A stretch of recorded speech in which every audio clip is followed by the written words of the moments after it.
Bizga qo'shni davlat bo'lgan qozoqlar bizga hayron qolishmoqda. 20 millionmiz. Bizga ko'payishimiz kerak, ағай, ko'payu kerak. Rasmen ko'payib 20 million azmiz biz. Men sizlarga просто bir fakt aytayыншы, qiziq bir интерес. Мына көрші өзбек халқы, біз тәуелсіздік алғанда 16 million болды. Өзбек халқы да 16 million болды. Біз қазір 20 million болдық. 4 millionға көбейіппіз 32 жылда. Ал өзбек халқы қанша қазір? 36 million. 20 millionға көбейіп кетті. Представляете?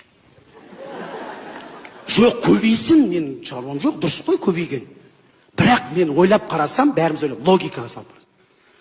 91-ші тәуелсіздік алғаннан бастап, өзбек халқының ер азаматтары Европа, Ресей, Қытай, Қазақстанда әртүрлі жұмыстармен сол жақтарда жүр.